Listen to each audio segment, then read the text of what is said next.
जय हिंद दोस्तों।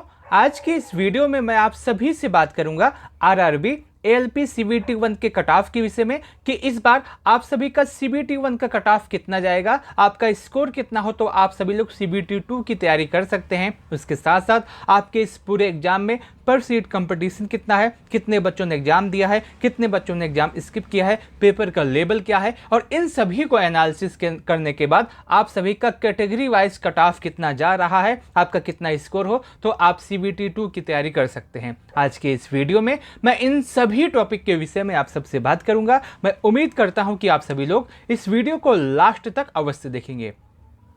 दोस्तों, जैसा कि आप सबको पता होगा, आरआरबी एएलपी में इस बार टोटल 9,970 पदों पे आपकी वैकेंसी आई है, जिसके लिए टोटल लगभग 15 लाख के आसपास बच्चों ने इसमें आवेदन किया है। अभी ऑफिशियल डाटा इसका नहीं आया है, लेकिन एक अनुमान लगाया जा रहा है कि लगभग 15 लाख के आसपास होंगे। और उसके साथ साथ लगभग 60 से 65% बच्चों ने इसमें एग्जाम दिया है, बाकी सभी बच्चों ने एग्जाम स्किप किया है। हालांकि अभी ये डाटा ऑफिशियल नहीं है और अभी एक शिफ्ट का एग्जाम आपका पोस्टपोन हो गया है। जल्दी उसको भी रीशेड्यूल करके आपका एग्जाम करवाया जाएगा और उसके बाद मैं आपको बताऊंगा कि एग्जैक्ट कितने बच्चों ने एग्जाम दिया है, कितने बच्चों ने एग्जाम स्किप किया है। अभी जो आपका पोस्टपोन हुआ है, जिसका रीशेड्यूल होगा, आप उस तक वेट कर लीजिए। उसके साथ साथ बहुत सारे बच्चों का यह भी सवाल होता है कि जो आपका सीबीटी 2 होगा उसमें कितने बच्चों को बुलाया जाएगा। जो आपका सीबीटी 2 होगा उसमें कितने बच्चों को बुलाया जाएगा, तो जो आपकी टोटल वैकेंसी आई है इसका 15 गुना बच्चों को सीबीटी 2 के लिए बुलाया जाएगा। यानी कि 9,970 पदों पे आपकी वैकेंसी आई है और इसका 15 गुना अगर हम करेंगे तो 1,49,550 होता है। लगभग 1,49,550 से अधिक बच्चों को बुलाया जाएगा, इससे कम बच्चों को नहीं बुलाया जाएगा। पेपर के लेवल की अगर हम बात करें तो आपको पता होगा, यदि आपने एग्जाम दिया होगा तो आपको पता होगा, इस बार एग्जाम का जो लेवल था ये मॉडरेट आया था। एग्जाम का लेवल मॉडरेट था, लेकिन जो उसमें पूछने का तरीका था, जैसे आपका मैथ और रीजनिंग के सवाल ज़्यादा कर दिए, समय तो पहले से ही कम था लेकिन मैथ और रीजनिंग के सवाल ज़्यादा कर दिए, और उसके बाद जो आपका जीए था, जो साइंस था, इसके सवाल कम कर दिए। इसकी वजह से जो आपका एग्जाम का लेवल है ये मॉडरेट टू हार्ड हो जा रहा है। वैसे जो सवाल पूछने का तरीका था, जो सवाल जैसे सवाल पूछे गए थे, थोड़े मैथ और रीजनिंग के जो सवाल थे ये कैलकुलेटिव भी आए थे। इसको लेकर के अगर हम देखें तो आपका जो एग्जाम का लेवल है ये थोड़ा सा मॉडरेट टू हार्ड हो जाता है। आप इस बात को भी अच्छे से ध्यान में रखिएगा। अगर हम इसके और एनालिसिस करें तो आपको पता होगा, मैथ और रीजनिंग में आपके एग्जाम में मैथ से 20 सवाल आए थे, रीजनिंग से 25, साइंस से 20 और आपका जीए और करंट अफेयर से 10 सवाल पूछे जाने की बात कही गई थी। लेकिन ऐसा नहीं हुआ। आप सभी को पता होगा, अगर आपने एग्जाम दिया है तो मैथ और रीजनिंग से सवाल की संख्या ज़्यादा कर दी गई थी। जो आपका साइंस है, जो आपका जनरल अवेयरनेस और आपका करंट अफेयर है, इससे सवाल पूछने का जो अंदाज है, जो सवालों की संख्या, इससे कम कर दी गई थी। इसीलिए आपका जो एग्ज़ाम का लेवल है ये थोड़ा सा हार्ड हो गया था। और आप भी इस बात से सहमत अवश्य करेंगे, यदि आपने एग्ज़ाम दिया है तो आप मेरी बात से सहमत अवश्य करेंगे। उसके साथ साथ अगर हम बात करें आपके एग्जाम के लेवल की, तो यही वो कारण है। उसके साथ साथ अगर हम देखें, मैथ और रीजनिंग के सवाल भी ज़्यादा कर दिए गए और समय तो आपका फिक्स ही था, लेकिन बच्चे दूसरी तैयारी करने के लिए गए थे। अब इस हिसाब से आपका जो लेवल है वो मॉडरेट टू हार्ड हो जा रहा है। इसके साथ साथ अगर हम बात करें सीबीटी 1 के कट ऑफ के विषय में, इससे पहले जो आपका एएलपी की वैकेंसी आई थी 2025 में, 2024 में, इसमें आपका एलपी का सीबीटी 1 का कट ऑफ कितना गया था जोन वाइज। अगर हम इसको देखें, इस बात को एनालिसिस करें तो आपको पता होगा, इससे पहले 2024 में वैकेंसी आई थी जिसमें सीबीटी 1 का कट ऑफ आपका गया था अहमदाबाद से यूआर के लिए 54 नंबर, एससी के लिए 36, एसटी के लिए 28, ओबीसी के लिए 41, ईडब्ल्यूएस के लिए 40। आपको एक बात और ध्यान रखना है, ये जो कट ऑफ गया था 2024 में, जो आपकी वैकेंसी आई थी एएलपी की, इसमें जो आपका कट ऑफ गया था ये आउट ऑफ 100 नंबर था। ये 100 नंबर में से आपका कट ऑफ गया था। इस बार जो आपका एग्जाम हुआ है ये 75 नंबर में से आपका कट ऑफ बनेगा। तो आपको इस बात का भी ध्यान देना है, इस बात का भी ध्यान रखना है। और आपका जो कट ऑफ 75 में से बनेगा तो जाहिर सी बात है, ये जो आपको इसमें देख रहे हैं इतना तो कट ऑफ आपका नहीं जाएगा। और उसके साथ साथ अभी 15 गुना बच्चों को CBT 2 के लिए भी बुलाया जाएगा। आपको इस बात का भी ध्यान रखना है। अगर हम बात करें इससे पहले जो आपकी वैकेंसी आई थी 2024 में ALP की, उसमें कट ऑफ कितना गया था CBT 1 का, तो आप यहाँ पे देख सकते हैं अहमदाबाद का जो आपका कट ऑफ है UR के लिए 54 नंबर, SC के लिए 36, ST के लिए 28, OBC के लिए 41, EWS के 40। कितने में से? आउट ऑफ 100 में से। 100 में से एक कट ऑफ है और अभी इसमें नॉर्मलाइजेशन का नंबर भी ऐड है। नॉर्मलाइजेशन के नंबर को ऐड करने के बाद आपका इतना कट ऑफ जा रहा है।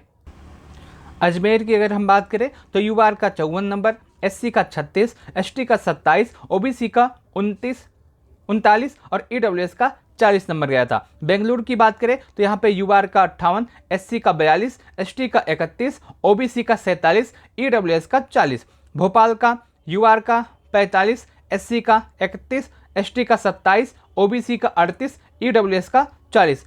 उसके बाद भुवनेश्वर का UR का 60, SC का 42, ST का 44, OBC का 50, EWS का 40। बिलासपुर का अगर हम देखें तो UR का 58, SC का 31, ST का 25, OBC का 46, EWS का 40। चंडीगढ़ में अगर हम देखें तो UR का सिर्फ और सिर्फ 40 नंबर, SC का सिर्फ 30 नंबर, ST का 25 नंबर, OBC का 38 नंबर। चेन्नई की बात करें तो UR का 39, SC का 34, ST का 25, OBC का 39 और EWS का 40 नंबर। गोरखपुर की अगर हम बात करें तो UR का 63, SC का 44, ST का 25, OBC का 51। उसके बाद अगर हम गुवाहाटी की बात करें तो UR का लगभग 60, SC का 37, ST का 25 और उसके बाद OBC का 49 और आपका EWS का 40। जम्मू एंड कश्मीर की बात करें तो UR का 52 नंबर गया था। कोलकाता की बात करें तो UR का 63 नंबर गया था। मुंबई की बात करें तो 63 नंबर। मुजफ्फरपुर जोन की बात करें तो 72 नंबर। पटना की बात करें तो 67।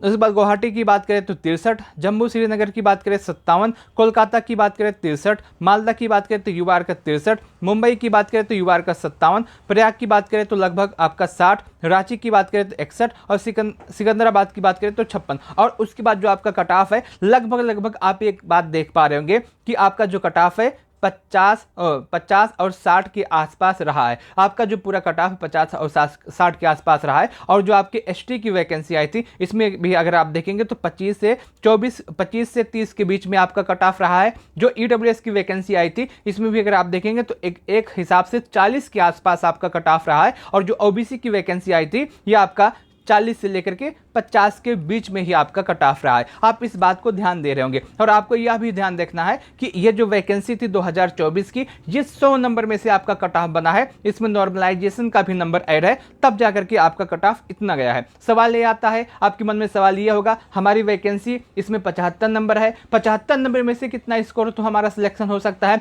कितना स्कोर मेरा हो तो मुझे CBT 2 की तैयारी करनी चाहिए? कितना स्कोर आपका हो तो आपका सिलेक्शन हो सकता है? और इसके विषय में बात करें, इसकी एनालिसिस करें तो मैं आपको बताना चाहता हूं कट ऑफ। इस बार जो LP की वैकेंसी आई है RRB ALP की 2025 में, जिसका एग्जाम अभी समाप्त हुआ है, इसमें आपका कितना स्कोर है तो आपका सिलेक्शन हो सकता है? आपका कितना स्कोर है तो आपको CBT 2 की तैयारी करनी चाहिए। कट ऑफ की बात करें तो मैं आपको कैटेगरी वाइज कट ऑफ बताऊंगा। आपका CBT 2 का कितना कट ऑफ जा सकता है, CBT 2 के लिए कितना कट ऑफ जा सकता है, मैं आपको अभी से बताने वाला हूं कि यदि आप कमेंट के माध्यम से बताएंगे अपना स्कोर तो मैं आपको बताने का प्रयास करूंगा कि आपको CBT 2 की तैयारी करनी चाहिए या नहीं। आपको कमेंट कैसे करना है? मान लेते हैं कि आपका जो जोन है पटना है, तो आप पटना लिखिएगा। पटना लिखने के बाद बताइएगा कि आप किस कैटेगरी से हैं, UR है, OBC है, EWS है, और उसके बाद बताइएगा कि आपका स्कोर कितना है। मैं आपको बताने का प्रयास करूंगा यह जो स्कोर है इस कैटेगरी के लिए, इस जोन के लिए सेफ है या नहीं, आपको CBT 2 की तैयारी करनी चाहिए या फिर नहीं। कट ऑफ की बात करें, देखिए कट ऑफ जो होगा इस बार बहुत ज़्यादा हाई नहीं जाएगा। एक इसकी वजह यह है पेपर का लेवल जिस हिसाब से बताया गया था उस हिसाब से पूछा नहीं गया। दूसरी वजह यह है कि इसमें जो आपका इस बार कट ऑफ है 75 में से लगने वाला है। तीसरी वजह यह है, मैंने आपको जो अभी कट ऑफ बताया CBT 1 का, इसमें अगर हम देखें तो नॉर्मलाइजेशन के बाद और आउट ऑफ 100 नंबर में से आपका कट ऑफ लगा है तब उतना गया है। और उसके साथ साथ इस बार आपका कट ऑफ उतना नहीं रहेगा। कितना रहेगा मैं आपको बताता हूँ। यदि आप जनरल हैं और आपका स्कोर इस समय 45 प्लस है तो आप बिल्कुल सेफ हैं। 45 प्लस वाले जितने भी बच्चे हैं आप अपने CBT 2 की तैयारी कर सकते हैं। यदि आप OBC हैं और आपका स्कोर 42 प्लस है तो आप बिल्कुल सेफ हैं। यदि आप EWS हैं, आपका स्कोर 40 प्लस है तो आप सेफ हैं। और यदि आप SC हैं, आपका स्कोर 35 प्लस है, यदि आप ST हैं और आपका स्कोर 35 प्लस है तो आप बिल्कुल सेफ है। आपको ये बात का ध्यान रखना है। इसमें मैं आपको बता रहा हूँ कि जनरल यदि आप हैं और आपका स्कोर 45 प्लस है तो आप बिल्कुल सेफ हैं। यदि आप OBC हैं, आपका स्कोर 42 प्लस है तो आप बिल्कुल सेफ हैं। यदि आप EWS हैं, आपका स्कोर 40 प्लस है तो आप सेफ हैं। यदि आप SC हैं, आपका स्कोर 35 प्लस है तो आप सेफ हैं। यदि आप ST हैं, आपका स्कोर 35 प्लस है तो आप सेफ है। आपका जो कट ऑफ है कैटेगरी वाइज इसी के आसपास जाने वाला है। और यदि आपका इतना स्कोर है इस समय तो आप अपने आप को 100% सेफ मान के चलिएगा और आप अपने CBT 2 की तैयारी कर सकते हैं, क्योंकि अभी 15 गुना बच्चों को इसमें बुलाया जाएगा। अब इसमें नॉर्मलाइजेशन भी ऐड किया जाएगा। नॉर्मलाइजेशन होने के बाद आपका कट ऑफ थोड़ा सा और भी बढ़ेगा। इसलिए यदि आपका इतना स्कोर है तो आप अपने CBT 2 की तैयारी में जुट जाइए। मैं उम्मीद करता हूं कि आपको यह पूरा वीडियो अच्छा लगा होगा, या पूरी एनालिसिस अच्छी लगी होगी। यदि आपको वीडियो अच्छा लगा है तो आप इस वीडियो को लाइक कर सकते हैं। अपने दोस्तों के साथ इस वीडियो को शेयर करना न भूलें। इस वीडियो को लास्ट तक देखने के लिए आप सभी का बहुत बहुत धन्यवाद।